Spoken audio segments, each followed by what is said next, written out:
ফিলিস্তিনের জমিনের মধ্যে তাকাইয়া দেখো, মায়ের সামনে সন্তানকে জবাই করা হয়, সন্তানের সামনে মাকে হত্যা করা হয়। রে যুবক, পানি পানি বলে চিৎকার দেয়, পানি নাই, চিকিৎসা নাই, কোনো খানার আয়োজন নাই।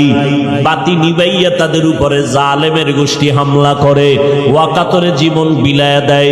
এক বাবায় শুকর আদায় করে কয়, হাসে আর শুকর আদায় করে।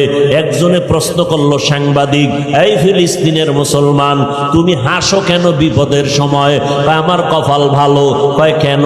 কয় আমার কয়েকটা সন্তান শহীদ হয়ে গেছে, জান্নাতে চলে গেছে, আমিও আশায় আছি শাহাদাতের দরজা দিয়া বিনা হিসাবে জান্নাতে যাব।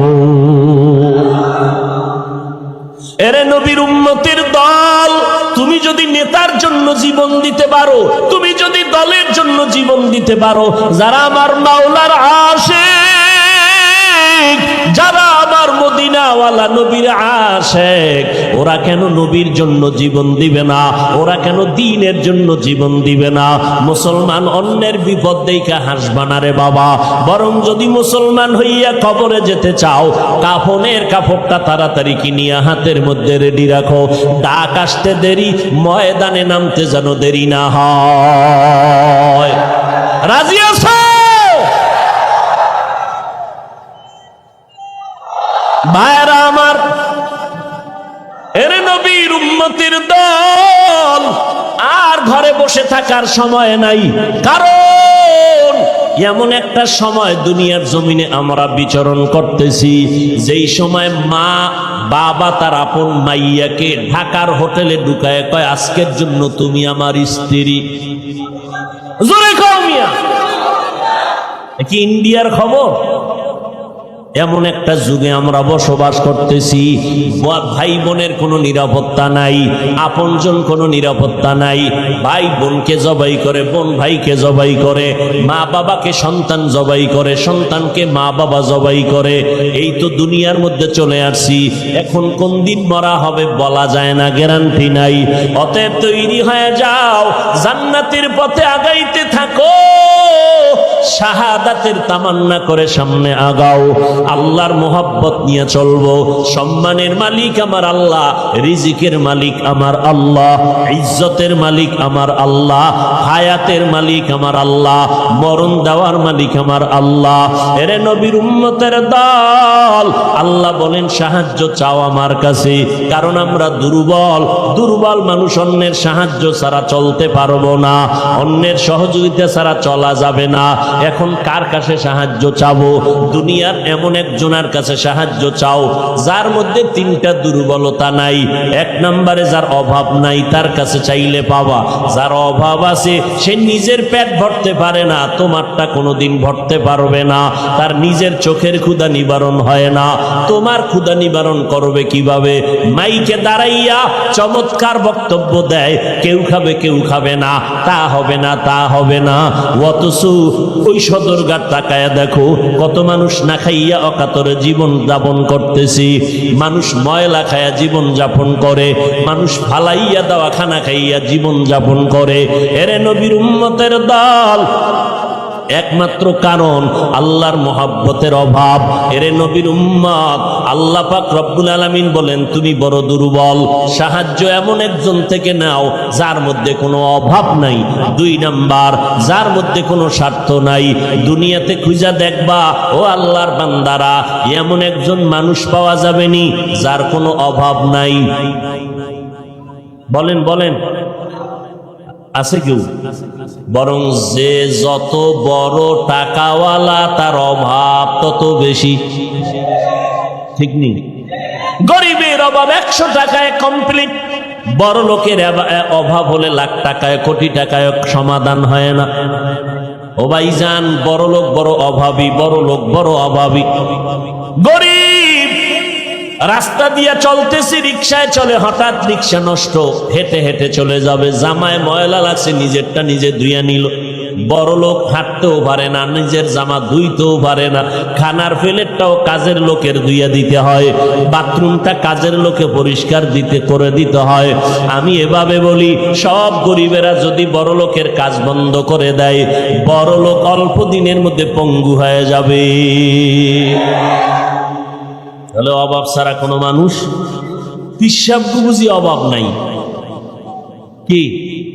আমার জানা মতে ফিরে গো অভাব বেশি, মুড়িদের টাকাইয়া বিশাল বড় ফ্যাট মোবারক, ঠিক নি?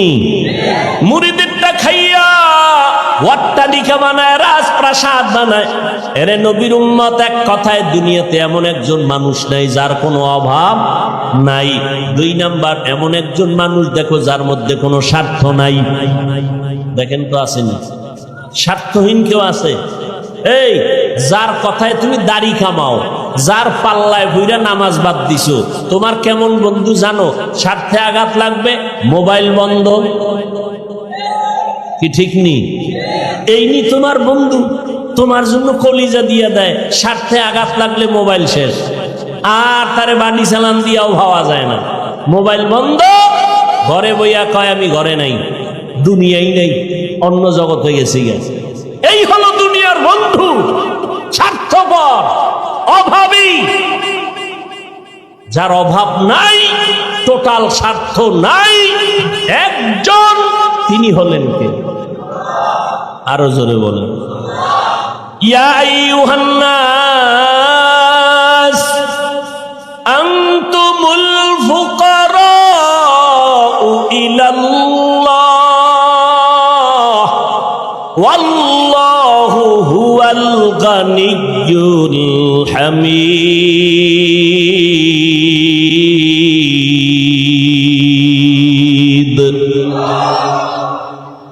আল্লাহ বলেন, দুনিয়ার মানুষ তোমরা সবাই ফকির, আমি একমাত্র আল্লাহ হলাম ধনী। আমি আল্লাহ শুধু ধনী না, প্রশংসিত ধনী। দুনিয়ার মধ্যে যারা ধনী এরা প্রশংসিত ধনী না, কারণ 10 টাকা দিলে 5 টাকার জাল মিটাইয়া দেয়, 10 টাকা দিলে 20 টাকার জাল মিটায়। কয় মসজিদ দেখছনি, এটা কার? কয় না আমার। মসজিদ কার? জোরে বলো।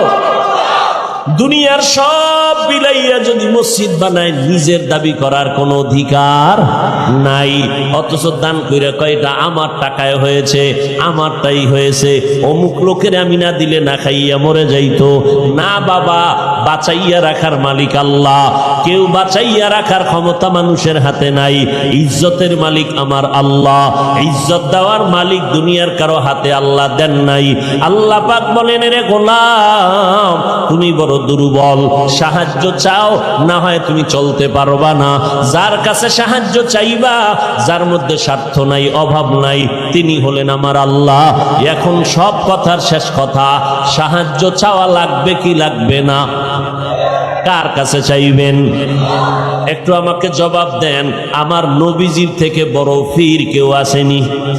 আমার নবীর থেকে বড় মুফতি কেউ আসেনি? আমার নবীর থেকে বড় নবী কোনো আসেনি? এবার আমাকে বলেন, ওই নবীজি কোনো কিছুর প্রয়োজন হলে কার কাছে চাইতেন? নবী যদি আল্লাহর কাছে চাইতে পারেন, যেই নবীর কোনো গুনাহ নাই, যেই নবীর জীবনে একটা মিথ্যা কথা বলেন নাই, 63 বছর হায়াতে একটা মিথ্যা কথা নবী বলেন নাই, সেই নবী যদি আল্লাহর কাছে চাইতে পারেন, আপনি কবরওয়ালার কাছে কেন চাইবেন? আপনি দুনিয়াওয়ালার কাছে কেন চাইবেন? আপনি আল্লাহর কাছে চান। এক চালাক বাঙালি কয়, অনেক চাইছি আল্লাহ দেয় না, এই জন্য আর চাই না। আল্লাহ কয়, চাও আমি দিব, উদউনি আস্তাজিব লাকুম। চাইতে দেরি হবে, পাইতে দেরি হবে না। কয় চাইলাম দিল না কেন আল্লাহ? আল্লাহ কয় 2 জিনিসের মাধ্যমে চাইতে হবে। 1 নম্বরে ধৈর্য, 2 নম্বরে হলো নামাজ। ধৈর্য নাই, নামাজও নাই, আজীবন চাইলে কি হবে? চাওয়ার সিস্টেম অনুযায়ী চাও। নামাজ কয় ওয়াক্ত? শুধু শুক্রবার দিন না প্রতিদিন? আরে যুবক, মাঝে মাঝে নামাজ ছেড়ে দেওয়ার কোনো সুযোগ আসেনি? সবাই বলেন নাই। বলিয়া যদি নামাজটা না পড়েন, শাস্তিটা কত কঠিন হবে, সাবধান। যুবকেরা, কয়দিন আর বাহাদুরি করবারে বাবা? এরে যুবক, ও বৃদ্ধ বাবাজি, পর্দার আড়ালের আম্মা জান, দুনিয়াটা কিছুই না রে বাবা। ও আল্লাহর বান্দারা, আজকে তুমি আল্লাহর হুকুম মতো চলতে পারো না। ও যুবক রে, কয়দিন আর যৌবনের বাহাদুরি করিয়া আল্লাহর হুকুম না মানিয়া চলবা, নবীর তরিকা বাদ দিয়া চলবা। তোমাকে পাও ধইরা ধইরা ধইরা ধইরা বয়ান করার পরেও টুপি মাথায় দিতে চাও না। মনে আফসোস নিয়া বলবা, হুজুর টুপি মাথায় দেওয়া দরকার, নবীর সুন্নাত, পারি না। দোয়া করবেন, চেষ্টা করব, কিন্তু এমন কপাল পড়া আছে, নত না হইয়া উল্টা আমারে ফতুয়া দেয়, উল্টা আমাকে ধাক্কা দিয়া কয় টুপির মধ্যেই কি ইসলাম? দাড়িটা রাখেন না কেন? আমাকে নরম না হইয়া, দোয়া না চাইয়া উল্টা আমারে ধাক্কা দিয়া কয় দাড়ির মধ্যেই কি ইসলাম? পোশাকের মধ্যেই কি ইসলাম? পর্দা করেন না কেন? কয় পর্দার মধ্যেই কি ইসলাম?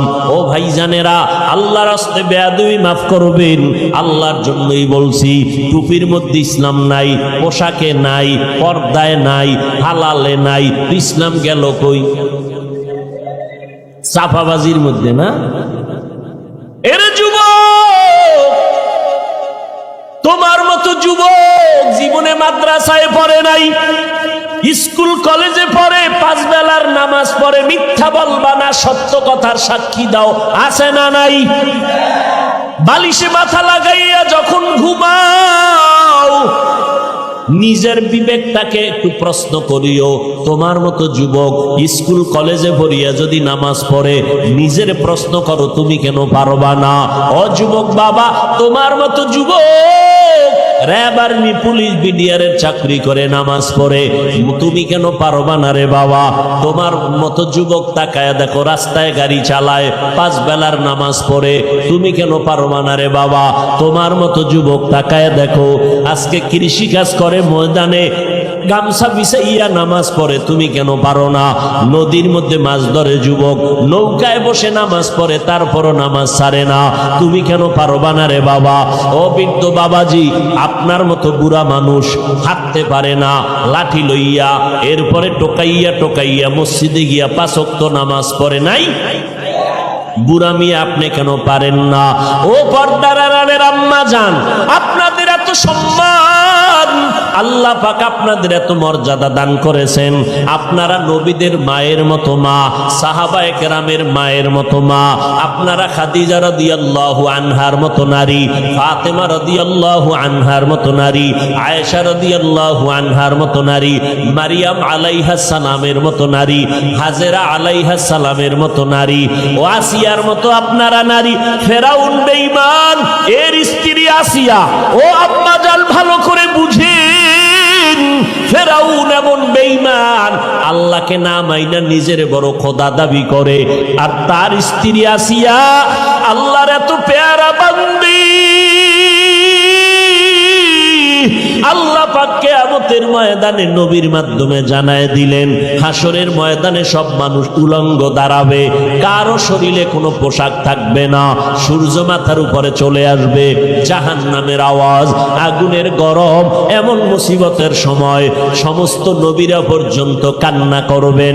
ঠিক এমন কঠিন সময় আল্লাহর জান্নাতের 8টা দরজা, 8 জন ফেরেশতা জান্নাতের 8টা দরজা খুলিয়া 4 জন মহিলাকে বারবার ডাকবে, তোমগো কোনো হিসাব নাই, আসো তোমরা জান্নাতের বিছানায় এসে রেস্ট নাও, তোমাদের কোনো হিসাব নেওয়া হবে না। 4 জন মহিলা নারীকে জান্নাতের 8টা দরওয়াজার দারোয়ানরা ডাকবে, আল্লাহ কইবে, যাও 4 জন নারী বিনা হিসাবে জান্নাতে চলে যাও। কয়জন? এরে আম্মা জানেরা, ওই 4 জনের মধ্যে একজন ফেরাউনের বিবি আসিয়া বিনা হিসাবে জান্নাতে চলে যাবে। এরে আম্মা জান, এই দুনিয়াতে আপনাদের এত সম্মান কেন জানেননি? আপনাদের মাধ্যমে, আপনাদের কষ্ট আর প্রচেষ্টার মাধ্যমে দুনিয়াতে ভালো ভালো সন্তান আসছে। এসপি সাহেবের ব্যবহার ভালো, ওসি সাহেবের ব্যবহার ভালো, চেয়ারম্যান সাহেবের ব্যবহার ভালো, মেম্বার সাহেবের ব্যবহার ভালো। খোদার কসম, এই ভালো তার ব্যক্তিগত বাহাদুরি না, সব ভালোর পেছনে হলো মায়ের অবদান।